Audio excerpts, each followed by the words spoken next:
Irmãos, os eventos dos versos 29 a 31 representam o final daquela intensificação que nós havíamos falado dos versos 4 a 14 sobre o princípio das dores. As dores de parto, os sinais que evidenciarão e estarão na rota do acontecimento da volta de Cristo. Então, estão em relação direta os versos 29 a 31 com aquilo que fora descrito nos versos 9 e 22. Vejam os versos 9 e 22 de Mateus capítulo 24. Quando Nosso Senhor havia falado: então sereis atribulados, e vos matarão, e sereis odiados de todas as nações por causa do meu nome. Também nós vimos nos versos anteriores que em vários lugares haverá fomes, nação contra nação, reino contra reino. No versículo 22 nós lemos novamente: não tivessem aqueles dias sido abreviados, ninguém seria salvo, mas por causa dos escolhidos, tais dias serão abreviados. Com exceção dos versos 15 a 21, que Nosso Senhor tratou de uma outra questão dos apóstolos, logo no início do capítulo 24, que é correspondente à questão do templo, que seria destruído, quando Nosso Senhor disse que não ficaria pedra sobre pedra. Essa profecia de Nosso Senhor que se cumpriria 40 anos depois. Agora, os versos 29 a 31 continuam na linha dos versos 4 a 14 e dos versos 22 a 28. Então, esta é a resposta à questão colocada pelos apóstolos no verso 3. Que sinal haverá da tua vinda e da consumação do século? A segunda vinda de Cristo se dará exatamente, meus irmãos, quando a terrível tribulação dos versos 22 a 28 se concluir.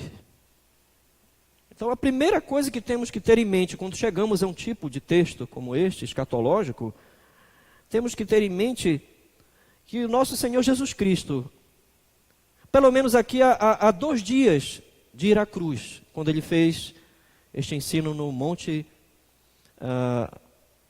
que é intitulado o ensino, ou a profecia, ou o sermão do Monte das Oliveiras, nós temos que entender, a primeira coisa que temos que entender aqui, é que em nenhum momento, com este ensino e com os demais ensinos das Escrituras, nos é escondido ou escondida a faticidade da realidade de que o mundo chegará ao fim.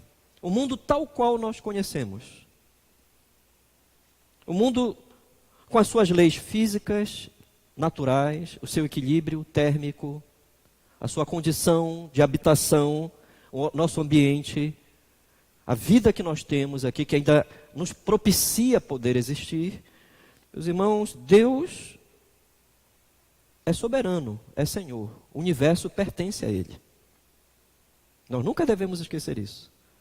O universo tal qual nós conhecemos pertence a Deus, é obra da criação do Senhor.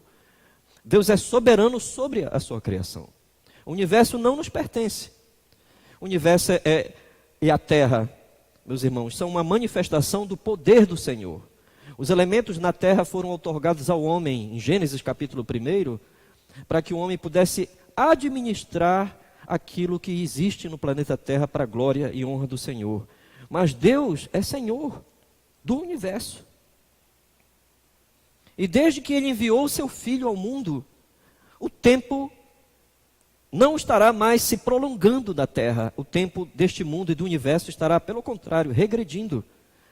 Então, Ele enviou o seu Filho, Ele está enviando a sua palavra, porém, tudo não permanecerá num processo ininterrupto de existência, tal qual nós estamos tão acostumados.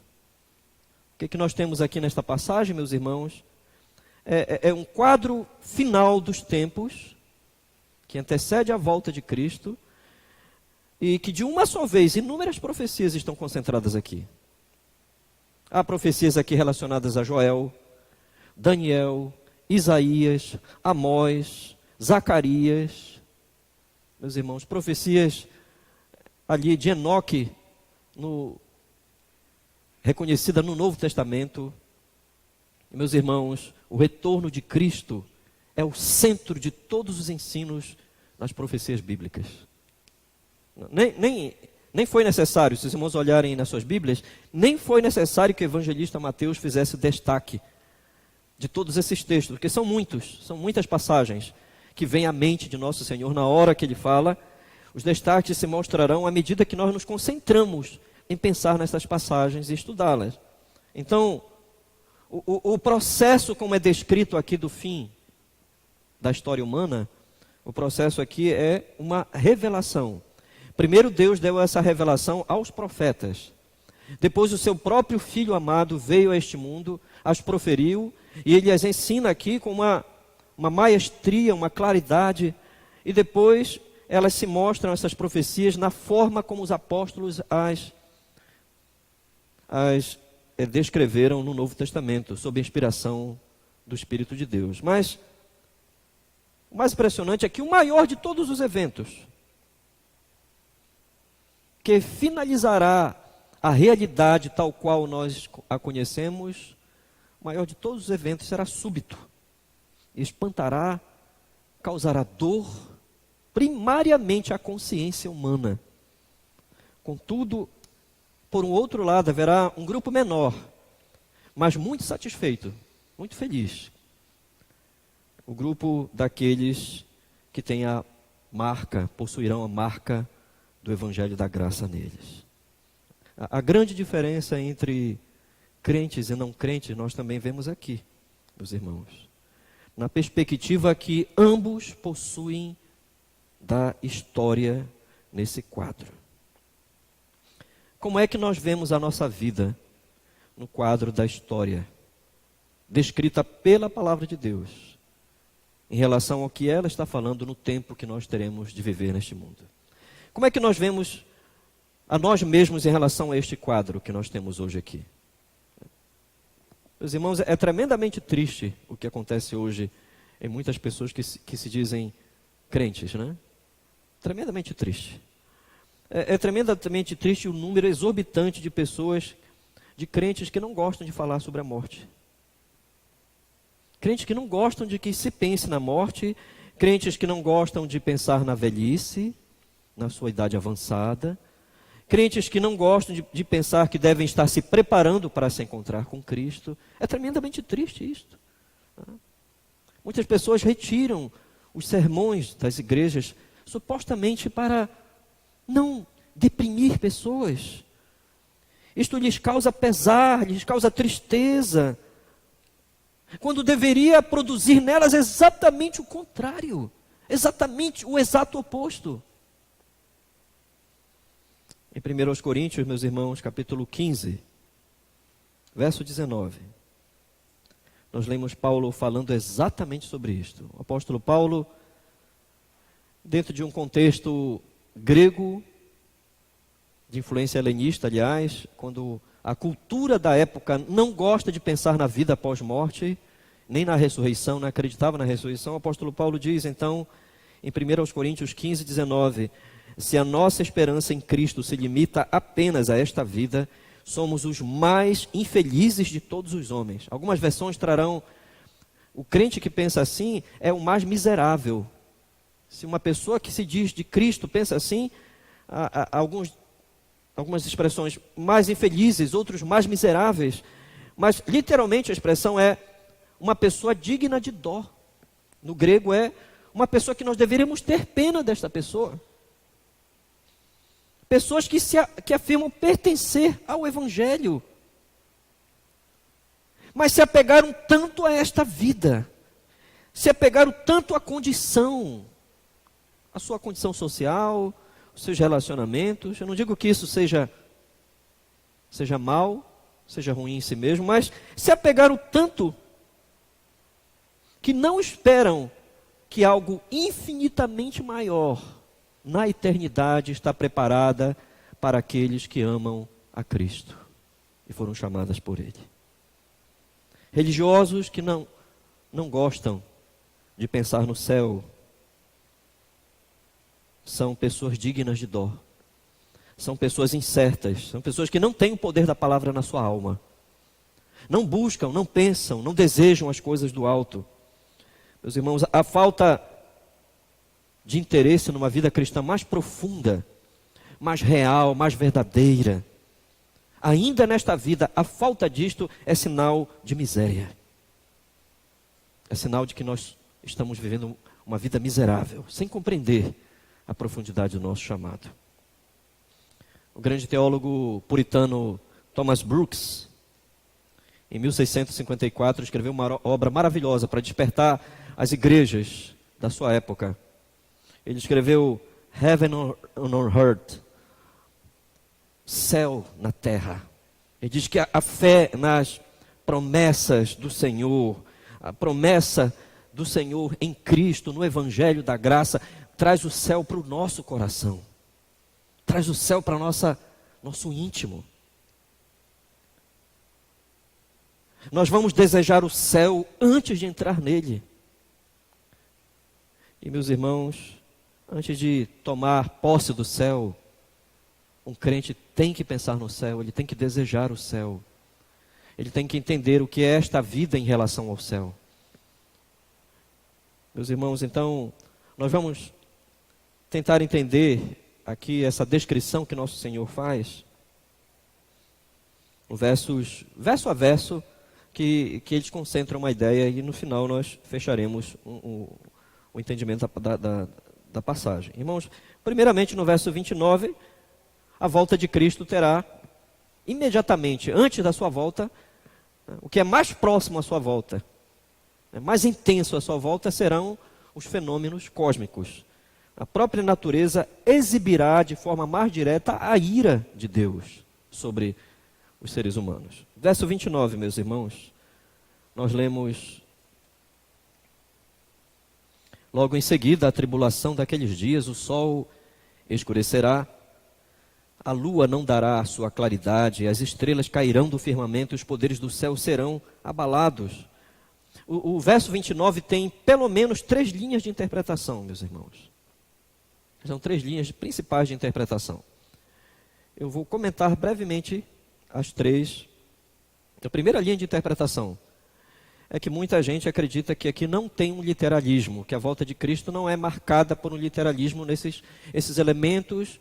Em algumas passagens bíblicas, a mesma linguagem seria semelhante como simbolizando convulsões sociais, transformações sociais, políticas sobre a terra, devastando a terra. Então essa é a primeira linha. Há grupos, há teólogos, há intérpretes das Escrituras que acreditam que aqui nós não temos literalismo, mas simbolismo. A segunda linha de interpretação, nós temos aqueles que mesclam, tentando colocar um certo equilíbrio entre literalismo e simbolismo. Então, existiria um certo simbolismo aqui, embora em alguns momentos, não sabemos quais, aqui teria um realismo.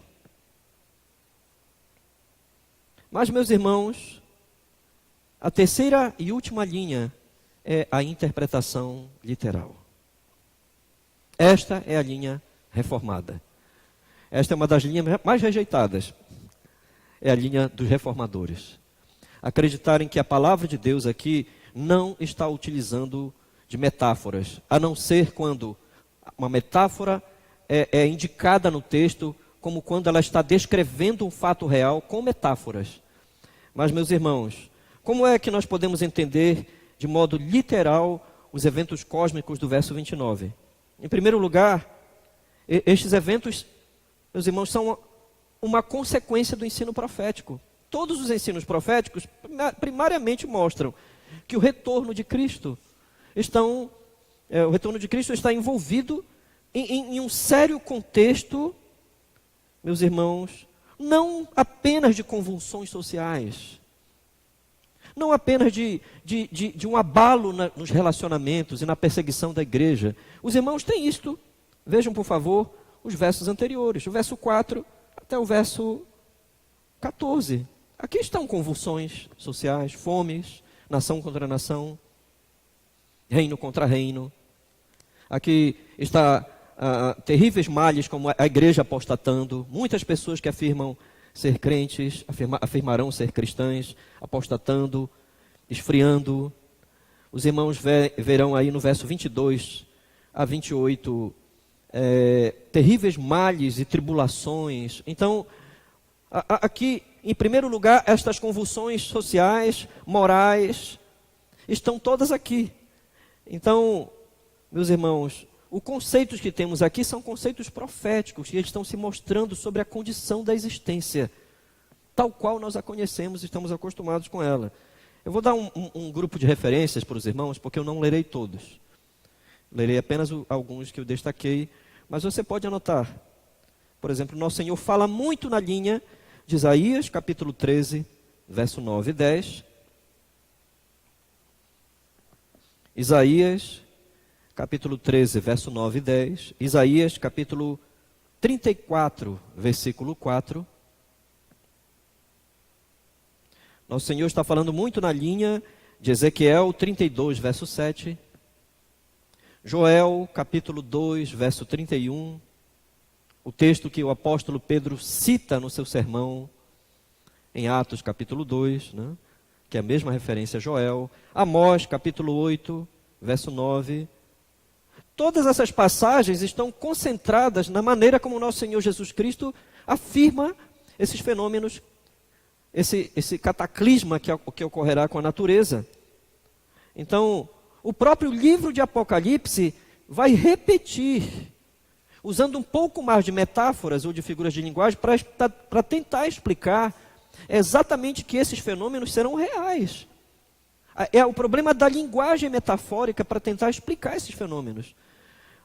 Vamos ver, por exemplo, a mesma linguagem dos profetas e em Jesus está quando ocorrerá isto em Apocalipse capítulo 6, verso 12 a 14. Vejam, por favor, nas suas Bíblias.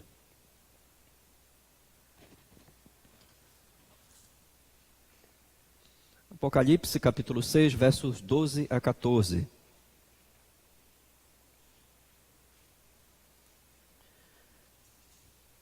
Vi quando o Cordeiro abriu o sexto selo e sobreveio grande terremoto. O sol se tornou negro como saco de crina, a lua toda como sangue. As estrelas do céu caíram pela terra como figueira, quando abalada por vento forte, deixa cair os seus figos verdes. E o céu recolheu-se como um pergaminho quando se enrola. Então todos os montes e ilhas foram movidos do seu lugar. As metáforas aqui apenas estão intensificando como é difícil descrever esses fenômenos. O próprio quadro que representa a volta de Cristo, todavia, é uma interpretação, precisa de uma interpretação literal. Leva a uma interpretação literal. O quadro será tão horripilante, será tão terrível, que pessoas acostumadas a uma fixidez das leis naturais, das leis da natureza, acordar pela manhã, dormir à noite na escuridão, ter o senso de que a terra está seguindo o seu rumo normal, meus irmãos, tudo isso se perderá. E será um abalo tal, mesmo para a pessoa mais firme, em termos de uma posição psicológica, segura de si, afastada de Deus, supostamente. Vejam, eu vou citar aqui o texto paralelo, que descreve com mais acuidade isso, é o texto de Lucas, capítulo 21, verso 25 e 26. É o mesmo texto da volta de Cristo, aqui refletido em Mateus, só que em Lucas, o evangelho sinótico de Lucas. E Lucas descrevendo isto. Lucas 21, verso 25 a 26. Haverá sinais no sol, na lua e nas estrelas. Sobre a terra, angústia entre as nações, em perplexidade por causa do bramido do mar e das ondas. Haverá homens que desmaiarão de terror e pela expectativa das coisas que sobrevirão ao mundo, pois os poderes dos céus serão abalados. A mesma linguagem de Marcos e de Mateus. Os poderes dos céus serão abalados. Uma coisa é alguém passar por um terremoto. Outra coisa é a luz do sol não estar mais dando a sua intensidade. Outra coisa é a pessoa não ter mais certeza se é dia, se é noite. Lucas 21, 26. Vejam, por favor.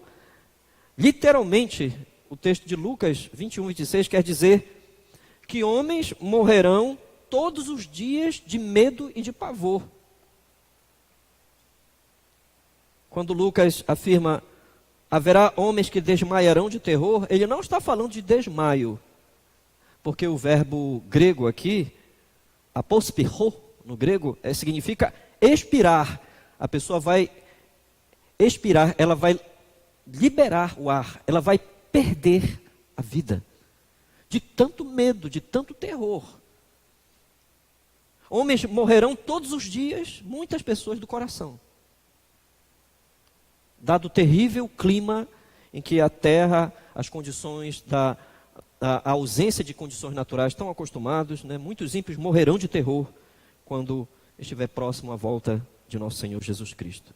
Eventos cataclísmicos indicam que algo terrível, o que é mais imprescindível nesse texto dos Evangelhos e de Apocalipse, é que os homens mesmo, ímpios, saberão, eles conseguirão, lhes será permitido isto, eles conseguirão perceber que estas coisas têm a ver com a sua rebelião contra Deus. Poderes dos céus serão abalados. É a expressão que aparece nos 3 evangelistas. O que significa isto? Possivelmente, o poder da unidade das leis naturais, esse poder perderá sua harmonia. Grandes estragos ocorrerão numa escala não apenas da Terra, mas do universo. O próprio universo estará abalado. O universo tem unidade, o universo tem uma incrível unidade. O universo tem uma unidade tão tremenda, né, que até uma física contrária ao conceito de unidade pode ter sido criada, a física quântica. Eu li que Albert Einstein,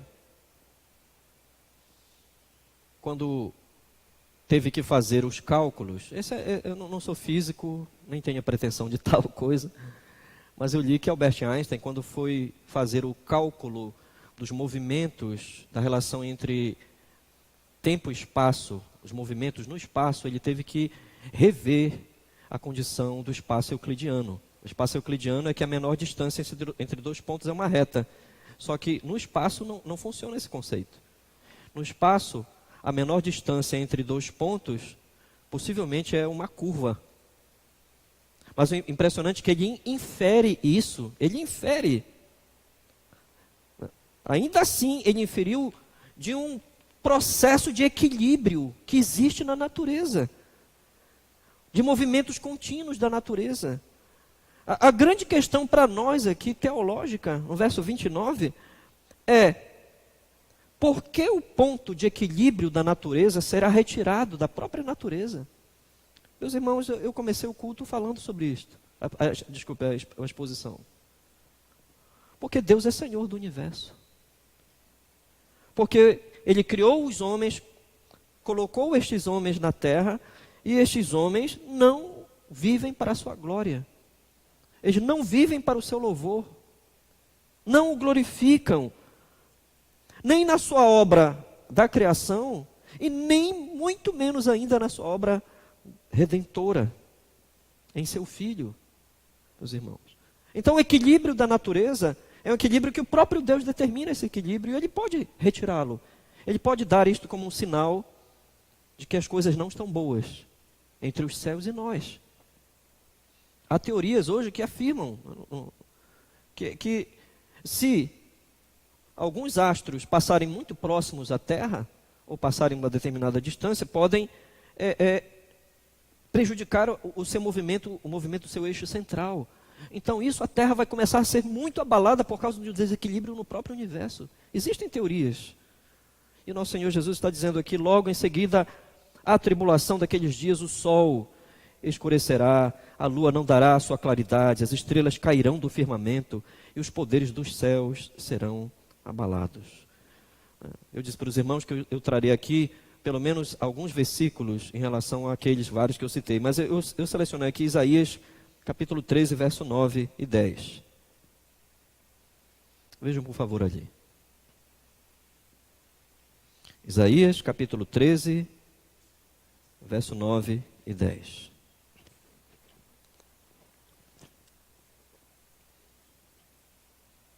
Eis que vem o dia do Senhor, dia cruel, com ira e ardente furor, para converter a terra em assolação e dela destruir os pecadores.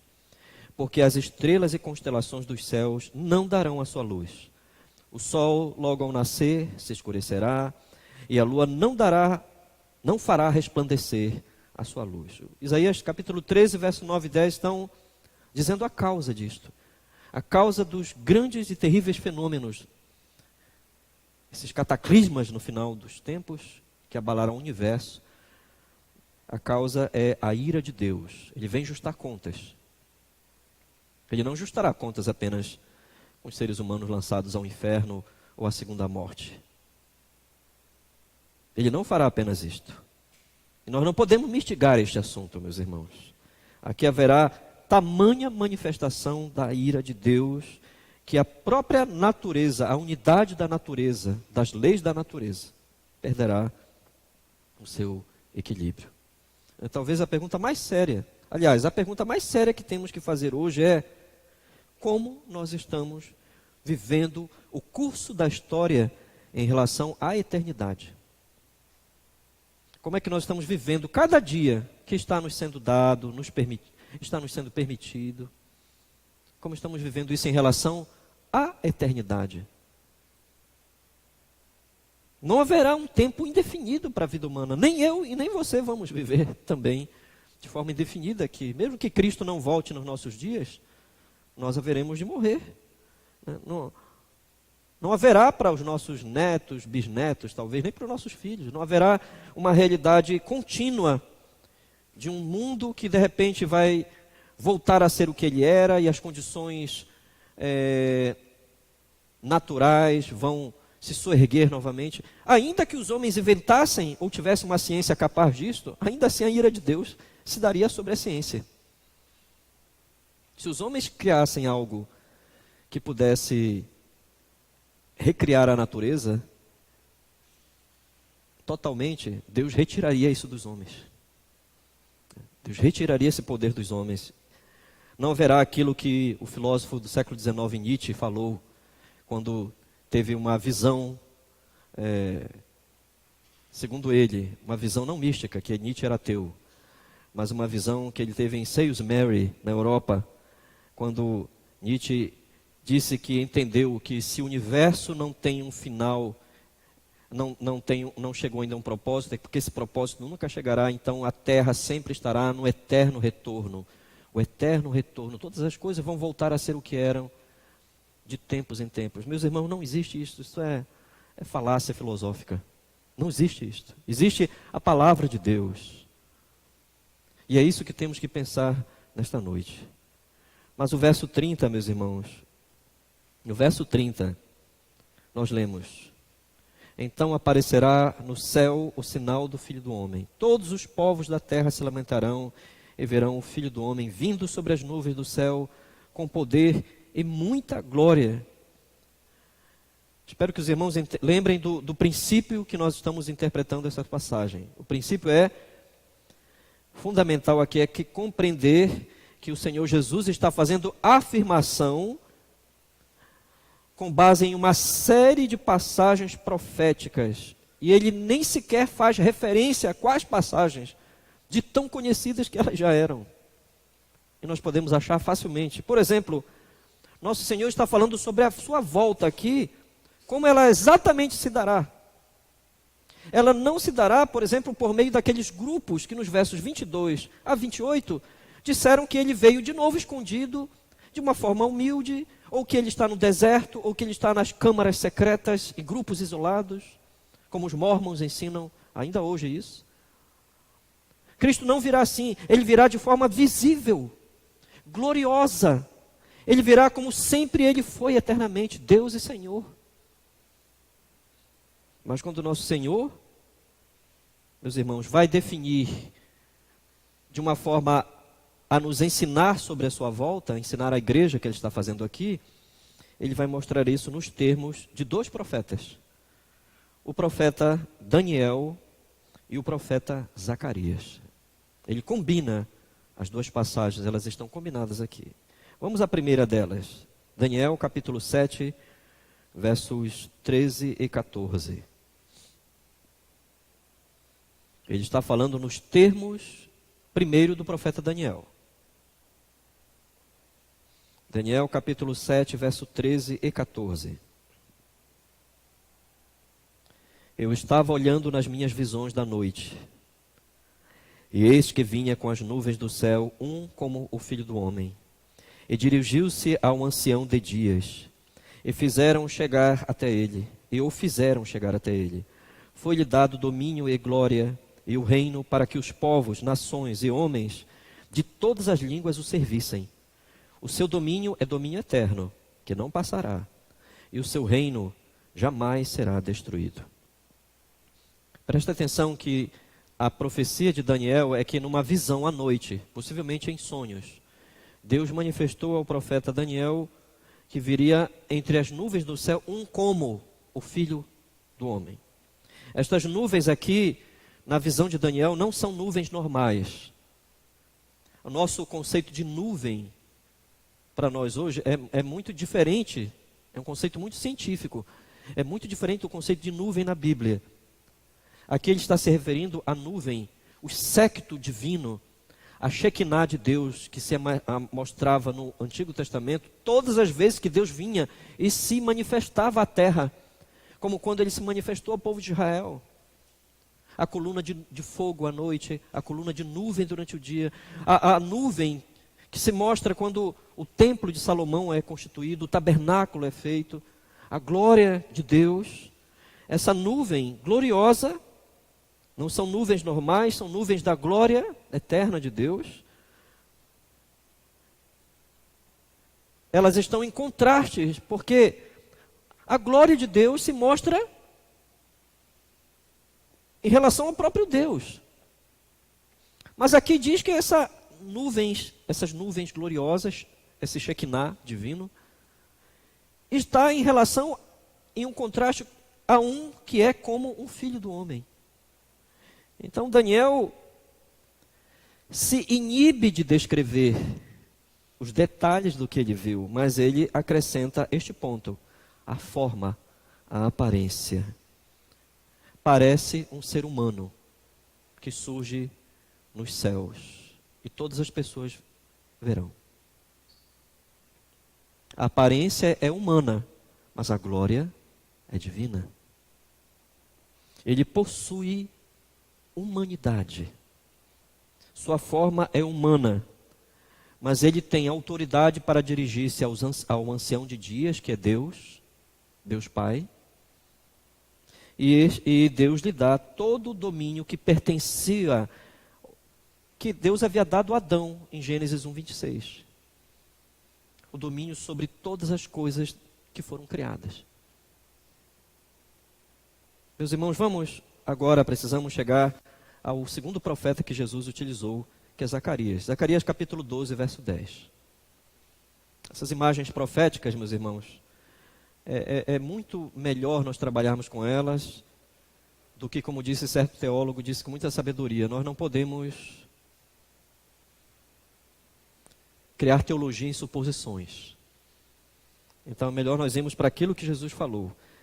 Zacarias capítulo 12, versículo 10. E sobre a casa de Davi e sobre os habitantes de Jerusalém derramarei o espírito da graça e de súplicas. Olharão para aquele a quem traspassaram, pranteá-lo-ão, como quem pranteia por um unigênito, e chorarão por ele como se chora amargamente pelo primogênito. Em Zacarias, capítulo 12, Zacarias é um livro altamente profético no sentido escatológico também. Qual é o contexto dessa passagem que Jesus cita aqui, utiliza parte dessa passagem? Meus irmãos, no contexto do livro de Zacarias, o povo de Israel está em pecados. E Yahvé intervém quando o justo juízo de Deus viria ao invés de o justo juízo, aliás, de Deus vir sobre o seu povo, no sentido que se esperava, Deus impede que os inimigos do povo de Deus o destruam. Os inimigos vão tentar destruir Israel, e Israel, quando Deus intervém, Yahvé mostra uma grande libertação, esmagando os seus inimigos, o povo de Israel, nessa profecia de Zacarias, chora, se arrepende, confessa os pecados, à vista da libertação de Deus. Naquele momento, era para o povo de Israel ter sido destruído, mas o Senhor teve misericórdia deles, e quando o Senhor os livra dos seus inimigos, esmagando os seus inimigos, naquele momento de libertação, eles começam a reconhecer que é o Senhor, que é a misericórdia do Senhor, começam a confessar os seus pecados. Mas aqui, precisamente esse mesmo versículo, nosso Senhor utiliza em relação à sua rejeição, em relação ao povo de Israel. Ele foi rejeitado por Israel, ele primeiramente rejeitado pelos judeus, mas ao final dos tempos ficará muito claro que todo o planeta Terra o rejeitou. Todas as pessoas vivas até então, sem considerarmos os mortos, os bilhões de mortos antes da história, que ouviram falar do Evangelho. Ao final dos tempos, ele será odiado por todas as nações que não receberam o Evangelho da graça. E quando virem que era aquele carpinteiro de Nazaré, que era aquele filho do homem, que era aquele unigênito filho de Deus que veio ao mundo, o primogênito de Maria, eles lamentarão, porque a mensagem do Evangelho é santa, meus irmãos. Perceberão que todas as oportunidades foram perdidas. Não haverá mais nenhuma possibilidade de conversão para os gentios. Eu vou tocar nesse ponto, mas não adentrarei, porque isso é uma questão uma séria questão de interpretação bíblica, né? Alguns aludem que Paulo, entre os capítulos 9 e 11 de Romanos, Paulo estaria dizendo que, em relação a esta mesma passagem, meus irmãos, e outras passagens, que o apóstolo Paulo estaria relacionando aqui, que o povo de Israel seria salvo. Muitos seriam salvos, olhando para Cristo, lamentando, mas recebendo perdão no chamado do Evangelho, próximo a esse seu retorno. Bom, não vou entrar nos pormenores dessa interpretação. O fato é que a consciência humana pesará. Ímpios vão lamentar terrivelmente. O livro de Apocalipse diz que eles darão murros nos peitos, né? A pessoa baterá no peito, gritando, chorando. Qual é o ensino, então, principal do verso 30? O ensino principal aqui, quando nosso Senhor descreve dessa forma a sua vinda, é que estas profecias manifestas por nosso Senhor Jesus Cristo ensinam a supremacia de Cristo sobre todos os conceitos humanos a seu respeito e a terrível consciência da rejeição mundial acerca do Evangelho e do Messias. Sua vinda será inequívoca. Sua vinda será vista por todos os cantos da terra.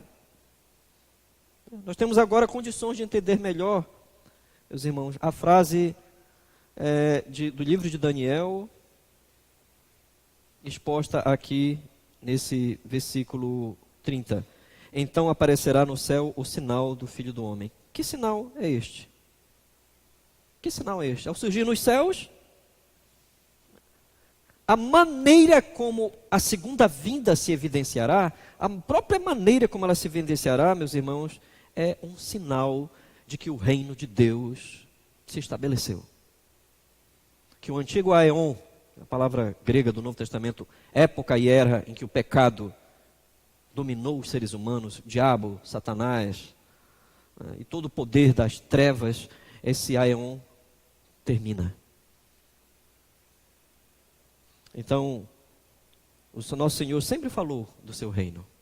Ele ensinou a ética do reino, em Mateus capítulo 5, verso 7. Capítulo 5 ao capítulo 7, aliás. Ele falou do seu reino, ele pregou, ele começa pregando: arrependei-vos, porque é chegado o reino dos céus. Mas, meus irmãos, as nações o rejeitaram. O povo de Israel o rejeitou, e a profecia de Zacarias afirma exatamente isto, diz nosso Senhor: todos os povos da terra se lamentarão. Literalmente aqui, tanto em Apocalipse quanto em Zacarias, lamentar aqui, a ideia do texto literalmente é dar murros no peito, chorar amargamente, chorar profundamente. E vejam que grande sinal, que grandioso sinal. É exatamente quando a luz da terra, a luz do sol, das estrelas, fenecerem, deverá haver uma condição mínima de vida. Exatamente quando toda a luz fenecer, uma luz que parecia indefinida, uma lei que parecia eterna da natureza, ela perderá o seu poder e a verdadeira luz brilhará. Glória a Deus. O rosto de Jesus, o rosto do Filho de Deus, o sol da nossa salvação, ele vai se demonstrar. Até os irmãos devem ter uma ideia, deverá ser semelhante a esse momento que nós estamos aqui, possivelmente. Escuridão, a energia do mundo, do próprio planeta se desfazendo, as pessoas incertas quanto ao dia e noite, e no céu a glória de Jesus, a luz da glória de Jesus resplandecendo sobre a terra.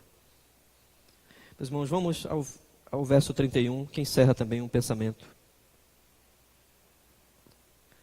E ele enviará os seus anjos com grande clangor de trombeta, os quais reunirão os seus escolhidos dos quatro ventos, de uma a outra extremidade dos céus. Meus irmãos, o ensino desta preciosa passagem revela que a vinda de Cristo é visível, será visível, e que os verdadeiros crentes serão resgatados num instante.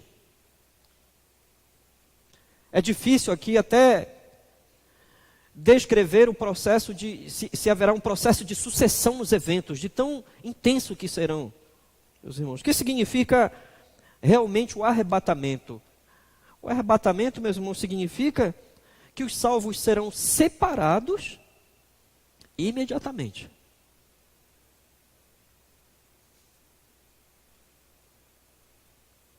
Não há mais condições de vida na terra,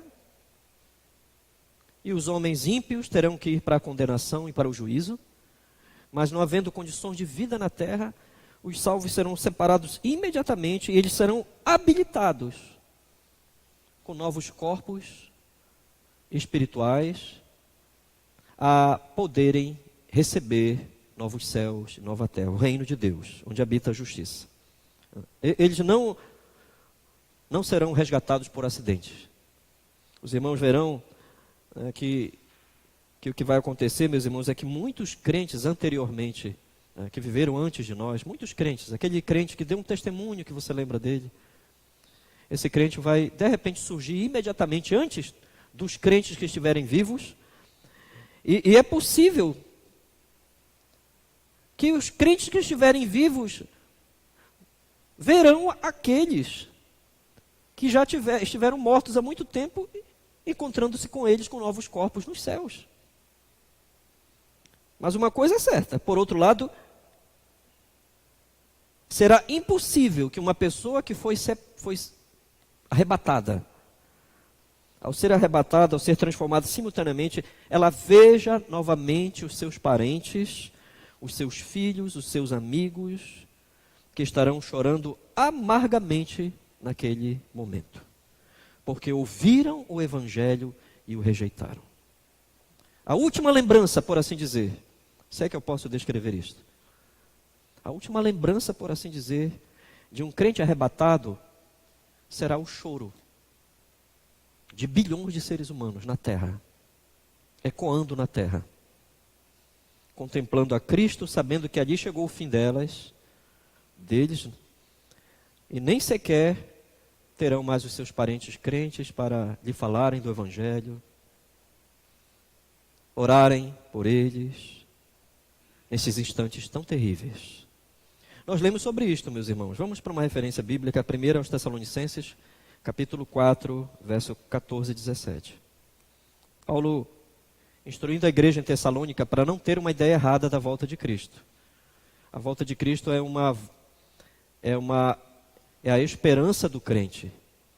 O crente não deve sequer agir como um ímpio quanto à morte de um outro crente na igreja, porque isto seria agir com falta de sabedoria. 1 Tessalonicenses capítulo 4, verso 14 e 17. Pois se cremos que Jesus morreu e ressuscitou também, assim também Deus, mediante Jesus, trará em sua companhia os que dormem. Ora, ainda vos declaramos, por palavra do Senhor, Paulo falando da inspiração plenária do Espírito. Ainda vos declaramos por palavra do Senhor isto: nós, os vivos, os que ficarmos até a vinda do Senhor, de modo algum precederemos os que dormem. Porquanto o Senhor mesmo, dada a sua palavra de ordem, ouvida a voz do arcanjo, e ressoada a trombeta de Deus, descerá dos céus, e os mortos em Cristo ressuscitarão primeiro. Depois nós, os vivos, os que ficarmos, seremos arrebatados juntamente com eles, entre nuvens, para o encontro, aliás, do Senhor nos ares, e assim estaremos para sempre com o Senhor. Meus irmãos, que dia glorioso, que dia feliz, né? Que dia, o dia de todos os dias das nossas vidas. Um dia que eu devo concentrar-me nele, eu devo estar atento para ele, eu devo entender que eu tenho um destino certo como crente. Não há nem a minha possibilidade de que este dia seja ambíguo, que o conhecimento deste dia eu deva trocar pela cultura da época, as ideias do meu tempo sobre a volta de Cristo. É um dia tão espetacular que uma das coisas que mais intriga os comentadores bíblicos é a expressão com grande clangor de trombeta. Por que os salvos serão arrebatados com grandes sonidos que se ouvirá em toda a terra, nos céus? Por que, meus irmãos?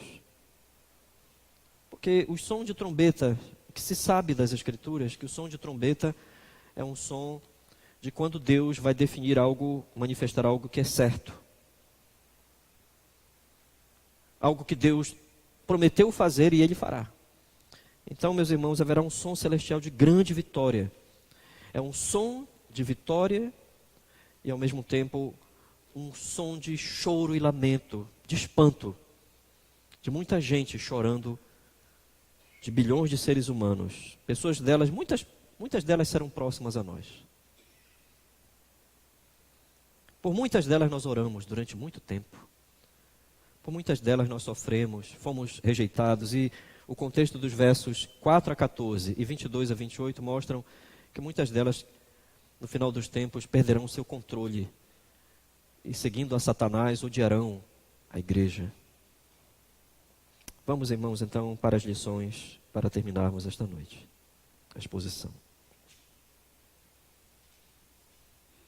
Vamos à primeira lição, irmãos. Embora sendo um abalo da natureza, a interpretação reformada que nós temos aqui, embora sendo um abalo da natureza, cataclismas naturais, os sinais cósmicos serão interpretados pelos não crentes como um sinal de juízo. Isso é o que é mais impressionante também aqui nesta passagem. Os não crentes terão uma consciência de que isso é juízo de Deus. Não precisará que alguém pregue para eles. Os não crentes rejeitaram por tanto tempo qualquer influência de um conhecimento natural, da teologia natural. Mas é impressionante que a teologia natural, quando ela estiver desequilibrada, eles perceberão que, meus irmãos, o universo foi subvertido pela ira de Deus. Eu vou dizer de outro modo. Esse tempo aqui será tão ruim que não haverá lugar para esconder-se do juízo de Deus. Não haverá lugar. Este juízo você poderá contemplar da janela. Há pessoas que não gostam destes ensinos. Não pregam sobre estas coisas. Detestarão mais e mais, se essas doutrinas bíblicas ficarem sendo ensinadas, há pessoas que dirão, mas como você vai pregar no dia 30 de dezembro? Uma coisa como esta, todos querem feliz ano novo? Afirmarão, isso é pessimismo. Meus irmãos, que o Senhor repreenda esses pensamentos e retire qualquer pensamento dessa forma. Porque nós temos que entender aqui esta noite que Deus dará um fim ao pecado. Deus determinou o fim de toda a maldade humana, de toda a rebelião contra Ele. Deus determinará o fim de todas as coisas. E quando Ele fizer isto, a proximidade disto, meus irmãos, começará a mostrar-se que é evidente que é Deus. É Deus punindo a rebelião humana, fazendo com que os céus se tornem ambíguos, o sol se torne ambíguo, a natureza se torne ambígua. A grande nota de desespero neste ensino não é fruto do acaso. Então, se nosso Senhor foi rejeitado na sua humilhação, na primeira vinda de Cristo, meus irmãos, Ele virá gloriosamente.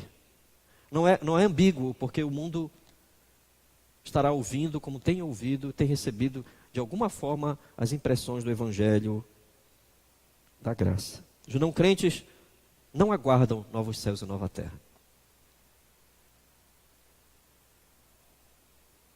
Os não crentes amam esta realidade. Os não crentes amam a vida que tem longe de Deus. Talvez você ainda diga assim, mas será que é sempre assim? Talvez alguém diga, mas tem não crentes que são agradáveis, são boas pessoas. Eu tenho até amigos que são assim, você dirá, mas o grande teste é esse. Pregue o Evangelho para aquele não crente. Fale do Evangelho. Alguns aqui, muitos vão até perder a amizade. Fale do Evangelho.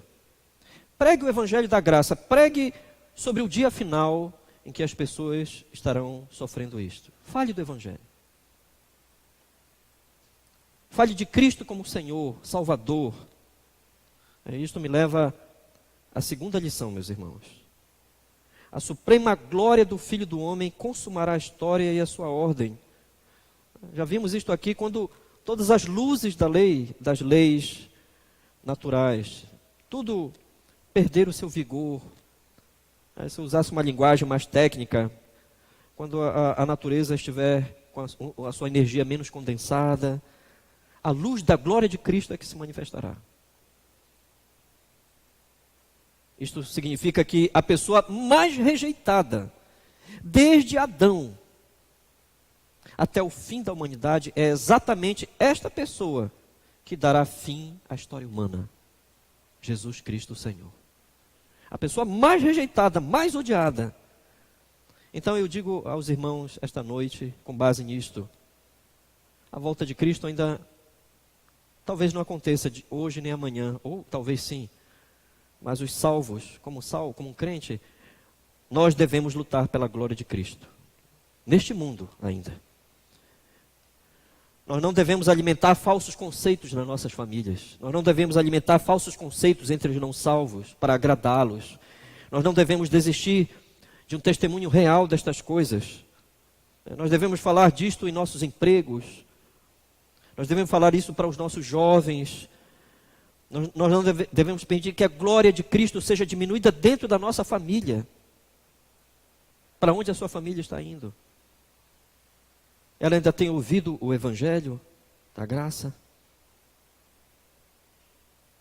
Os jovens que estão ouvindo esse Evangelho, jovens, vocês, diante de tudo que têm ouvido, uma nova geração está surgindo, mais rebeldes que os seus pais, mais ímpios, mais contrários às coisas de Deus como nunca.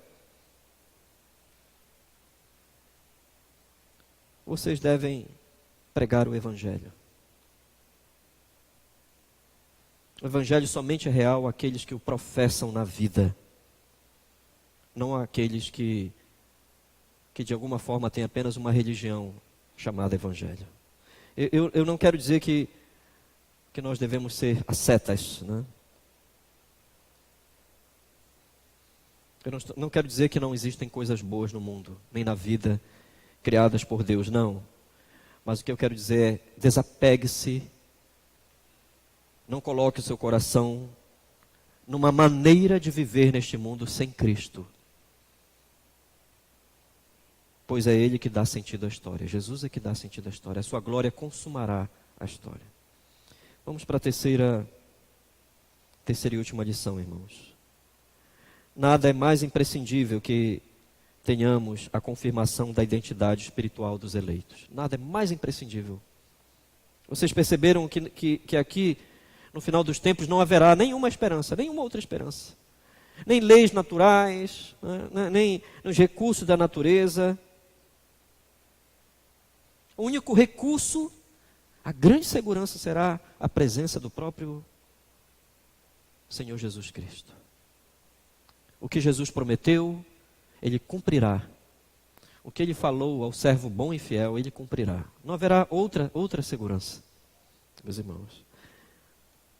Eu quero perguntar a todos nós esta noite, qual é a certeza que nós possuímos de estar entre os eleitos?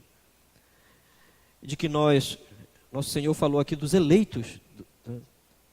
Os anjos reunirão os seus eleitos dos 4 ventos, de uma a outra extremidade da terra. Qual é a sua esperança de estar ali, entre esses que serão arrebatados pelos anjos? O seu viver é de alguém que deseja essa profecia. Você deseja isto? Isto que Jesus falou, os profetas falaram, os apóstolos falaram.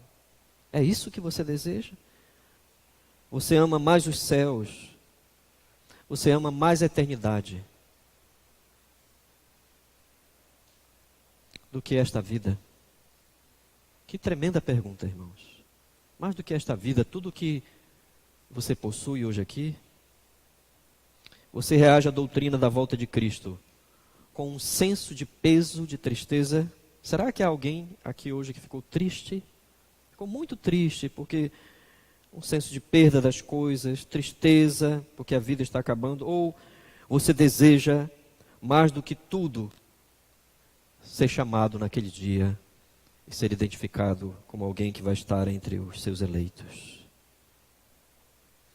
O Catecismo de Heidelberg, o grande catecismo de Zacarias Ursinhos, a primeira pergunta do Catecismo de Heidelberg diz: qual o seu único fundamento na vida e na morte? Eu não vou ler toda a resposta do Catecismo de Heidelberg, a primeira pergunta, mas lerei apenas a primeira parte da resposta. O meu único fundamento é meu fiel Salvador Jesus Cristo. A Ele pertenço em corpo e alma. Não apenas corpo, alma, não apenas alma, mas a minha existência histórica. Na vida e na morte, e não pertenço mais a mim. Isso é real no seu caso?